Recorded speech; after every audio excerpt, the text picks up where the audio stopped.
Hikamang hamunan at suntukan ng tricycle driver at rider sa Coronadal City sa South Cotabato.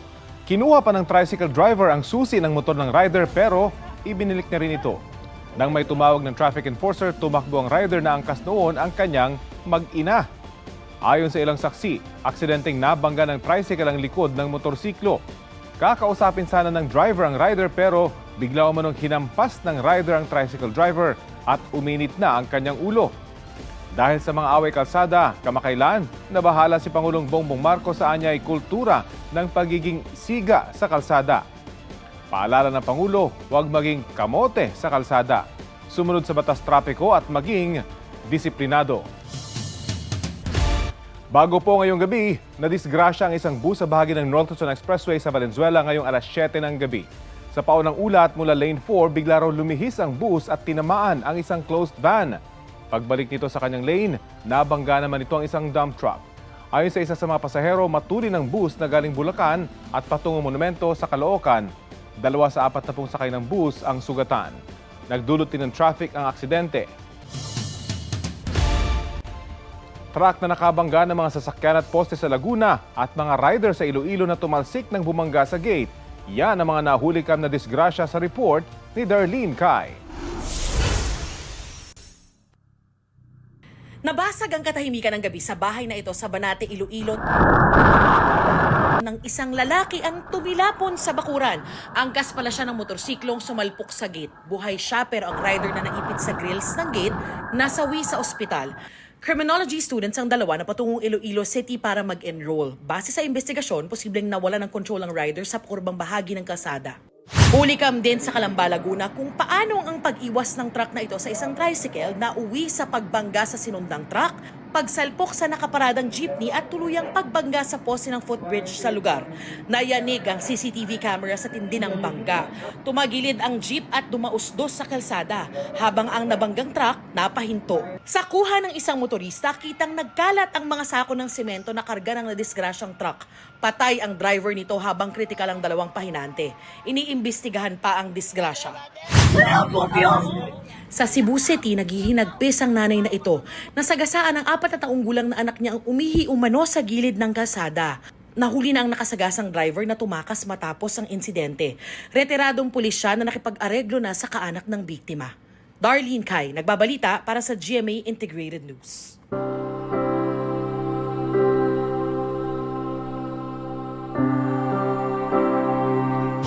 Fully booked na ang ilang biyahe sa bus at barko ngayong Lunes Santo. Inaasahan pang daragsa ang mga pasahero hanggang sa Miyerkules bago ang long weekend. Mula sa Parañaque Integrated Terminal Exchange, may live report si Nico Wahe. Nico?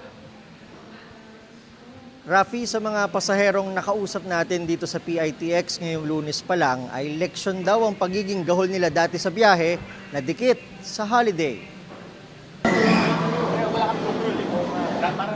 Sa inspeksyon ni Transportation Secretary Vince Dizon, napunan niyang dapat daw dagdagan ng mga banyo sa Parañaque Integrated Terminal Exchange. Napansin din niyang nasa mainit na lugar ang mga dispatcher habang walang nakalagay na oras sa mga signage ng mga short travel. Fully booked na mula pa nung linggo ang mga biyaheng Bicol sa PITX. May mga pasaherong magbabakasakaling makabili ng tickets. Pero meron ding maaga nang nakapag-book. Nag-book ako last April 2 kasi inaasahan ko din na dadagsa yung tao. And actually naka-leave ako by 17 and 18. Mahirap kasi sumabay sa peak season ng uwian, holiday. Mahirap bumiyahe. Kaya mas maaga, mas better.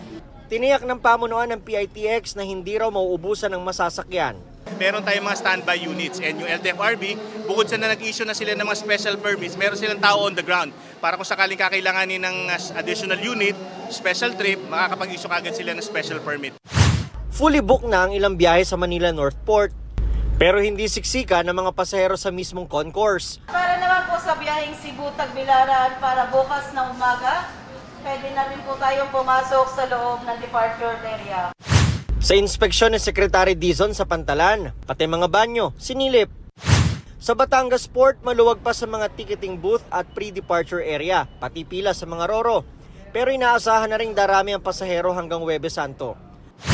Ang tagpo naman sa NAIA, magkahalong emosyon ng saya sa mahabang bakasyon. Excited po para po sa aming tatlo, banding na rin po as a mother and daughter. at lungkot ng mga pamilyang iiwan ng kaanak na OFW.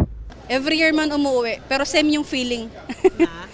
Mabigat pag umaalis kasi maiiwan sila. Trabaho ulit. Buong araw, tuloy-tuloy ang dating ng mga pasahero sa Terminal 3. Para makontrol ang trapiko, mayat maya ang paalalang 3 minuto lang pwedeng mamalagi ang mga sasakyang maghahatid o magsusundo. Sa taya ng Nunaia Infrastructure Corporation, posibleng umabot ng 1.18 million ang kabuuang bilang ng mga pasahero hanggang April 20 o linggo ng pagkabuhay.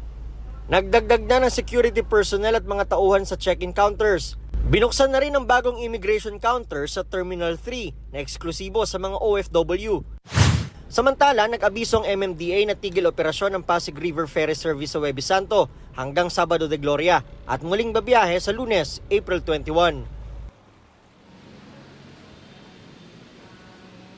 Rafi, yan munang latest. Balik sa iyo.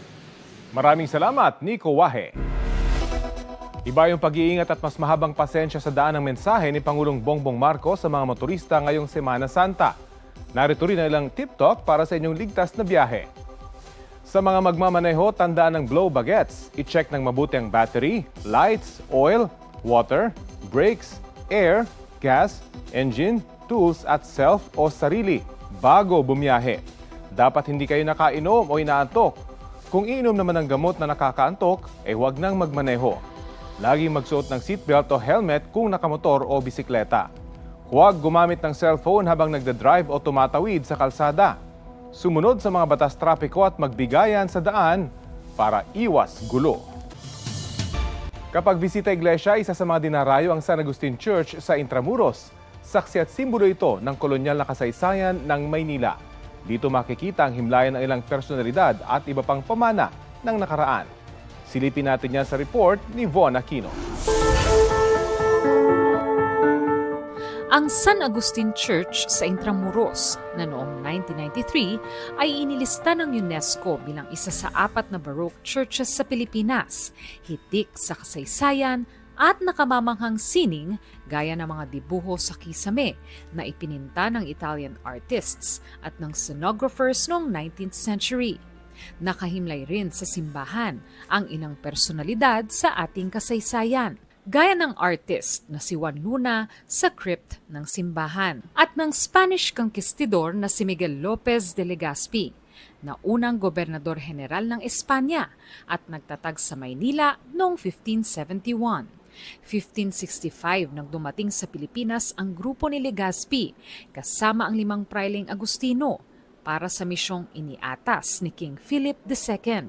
Yung ipalaganap yung mabuting balita ng Panginoon. Turuan yung mga Pilipino na magsulat, matutong magsulat, magbasa, at malaman yung lingwahe ng Espanyol at yung lingwahe din dito sa Pilipinas. Nasa simbahan din ang 2 relic ni San Agustin at ni Santa Rita de Casia na kadalasang dinarasalan ng mga inang may pinagdaraanan daw sa buhay. Sa tabi ng simbahan ang San Agustin Museum. Nasa mga silid nito ang artifacts ng mga ambag ng mga Agustino sa larangan ng sining, musika at medisina. Narito ang iba't ibang liturgical vessels na gawa sa ginto at tadtad ng precious gemstones, pati kasuotan ng mga pari at banderang pamprosesyon na binurdahan ng ginto. Sa choir loft nakadisplay ang 16th century celeria o choir stalls, ang 18th century pipe organ, at sinaunang choir books. Pati ang ilang retablo o baroque altar, tampok ang mga nililok na imahe ng mga santo ng Birheng Maria at Jesucristo na gawa sa ivory at kahoy. Von Aquino nagbabalita para sa GMA Integrated News.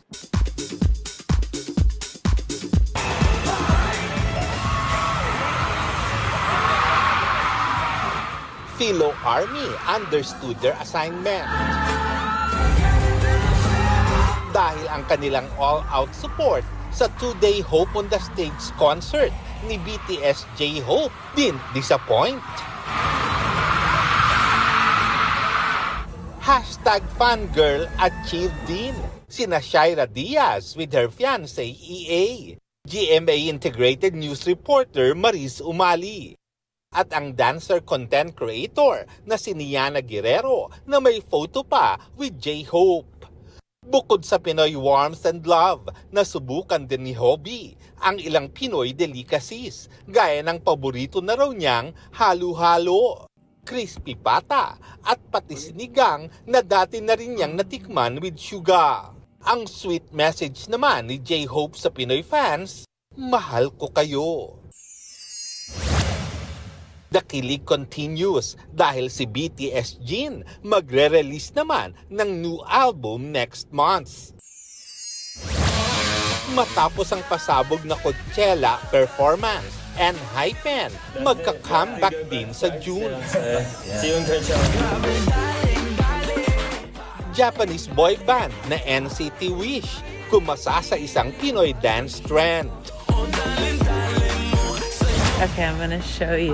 First all-female flight crew kasama si Katy Perry lumipad na pa Space. Saying his head. Michael V. nagbigay pugay sa Asia's Queen of Songs, Pilita Corrales, sa kanyang latest artwork. Nirepost yan ng anak nitong si Jackie Lu. Lars Santiago nagbabalita para sa GMA Integrated News. Huwag magpahuli sa mga balitang dapat niyong malaman. Mag-subscribe na sa GMA Integrated News sa YouTube.